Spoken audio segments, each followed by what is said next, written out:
Jalisco a futuro 2018-2030, este documento que le hemos venido presentando a lo largo de diferentes emisiones, un acercamiento que hemos hecho precisamente con los autores de cada uno de los temas.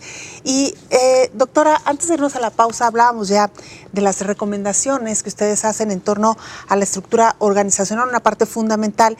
Pero también, ¿qué pasa con la agenda pública de los gobiernos?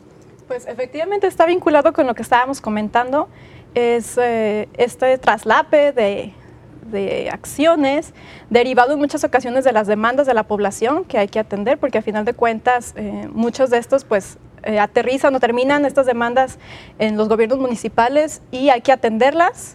Entonces esto se ha generado que se dupliquen servicios, que se dupliquen programas y nos lleva entonces como una de las propuestas a pensar en la necesidad de generar agendas muy focales, muy focalizadas, donde en la entidad y en los municipios se pueda discutir, se puedan identificar aquellas necesidades, aquellos asuntos o problemas que tienen una prioridad para la atención del territorio y para la atención de los ciudadanos. Entonces estaríamos pensando que lejos de seguir respondiendo a las demandas de otras instancias, tendríamos que pensar en las necesidades locales. ¿Qué papel juegan aquí entonces los llamados presupuestos participativos, que también pues son relativamente recientes en las administraciones de aquí de Jalisco?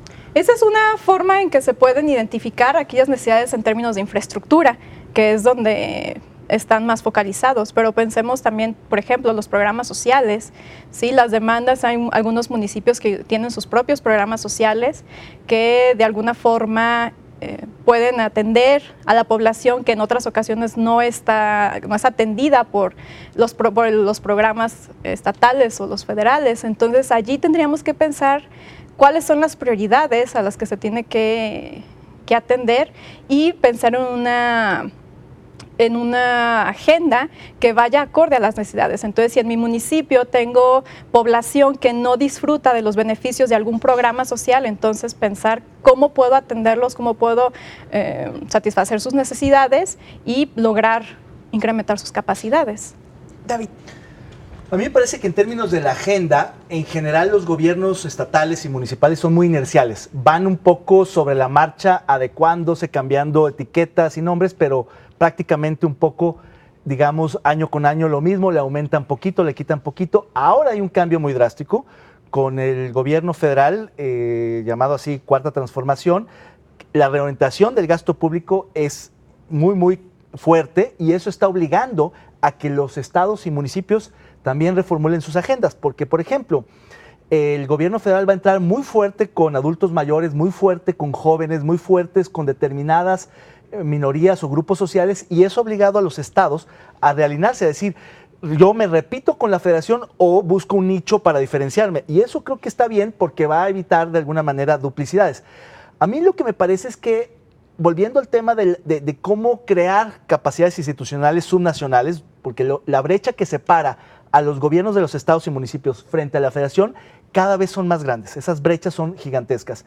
Y ahí yo creo que tiene que haber mucha voluntad política, mucho compromiso político de los gobernadores para cobrar impuestos que les pueden permitir generar mayores ingresos, adelgazar la nómina en serio, digamos, no responder a los compromisos de campaña, a los costos de la política, que todo este tipo de cambios supone costos políticos. La pregunta es hasta dónde, hasta qué punto están dispuestos a asumir ese costo de cobrar impuestos, que es algo muy impopular, y de despedir gente, que también es profundamente impopular, para poder destinarle recursos a ciertas prioridades y que haya alguna diferencia más allá de lo inercial. Yo creo que ahí es la gran apuesta de los gobiernos si quieren diferenciarse. A mí me gustaría hacer una analogía con lo que decía Toño del cobro de impuestos. Es como, digamos, invertir en algunas cosas como la fontanería. O sea, nadie quiere invertir en, digamos, drenaje, en cosas que no se ven, porque esos son, los políticos quieren invertir en obras de relumbrón, y si no les da para eso,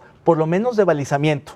Pintadita, una manita de gato para que se vea, pero invertir en un servicio civil de carrera, eso es como meterle al drenaje. Nadie lo va a ver, pero se va a sentir cuando caiga una buena tromba, una buena tormenta y se inunde la ciudad.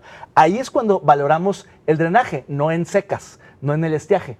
es el servicio civil de carrera, que a la hora de operar, implementar programas sociales, políticas públicas, ahí es donde se siente si existe o no. Y a mí me parece que eso, vamos en sentido contrario en todo el país. Hay un desmantelamiento de la administración pública a nivel federal con el despido masivo de miles de funcionarios. El corte a mayo pasado era de 20,000 funcionarios despedidos de la administración pública federal, y hay recortes también en los estados, pero de gente de confianza, los técnicos, los expertos, y eso hace que los estados, municipios y la federación pierdan capacidad institucional. Eso es muy grave. Claro, doctor, usted hablaba del rezago que hay en cuanto a la actualización de los acuerdos fiscales, del sistema fiscal en nuestro país. Ya David lo ha explicado un poco cuál es la situación y ha propuesto también que sean los estados y los municipios quienes se hagan cargo de esta responsabilidad. ¿Cómo lo ven ustedes? ¿Qué encontraron en este estudio y qué estarían planteando en específico en cuanto a esta reforma al sistema fiscal? Bueno, el sistema fiscal lo que hizo fue tomar los grandes impuestos nacionales o los que generan bolsa fuerte y los centralizó. Y descentralizó gasto. Entonces esto genera un efecto que le llaman el efecto matamoscas, que los gobiernos subnacionales, como no tienen ningún esfuerzo, como no tienen una presión ciudadana por el cobro de impuestos, entonces siempre gastan más de lo que van a recibir y están en la posición de, pues, denme más, ¿no? Entonces ese efecto se tiene que parar, pero hay que reestructurar todo el sistema fiscal. De hecho, es muy interesante porque parte de las propuestas de la refundación en Jalisco se analizó que en ningún artículo constitucional del Estado de Jalisco hay un referente al sistema fiscal jalisciense. Está totalmente ausente. ¿Será porque da por hecho que es, digamos, un poco lo que se planteaba, responsabilidad de la Federación? Cuando crearon el Sistema Nacional de Coordinación Fiscal, los estados se olvidaron. Claro. Entonces no hay referente en la Constitución del Estado de Jalisco de cuáles son fuentes de financiamiento. Entonces todo es atado a un sistema centralizado. Entonces eso creo que es muy importante y denota la ausencia de la preocupación de los poderes de Jalisco por tener autonomía financiera. En la Feria Internacional del Libro, el gobernador en ese momento electo, Alfaro, cuestionó el presupuesto de la Federación, que se había anunciado que no tenía varias de las obras que le había prometido el presidente o había prometido el presidente en campaña. Ahí también se anunció y se trascendió que eliminaban el ramo 23.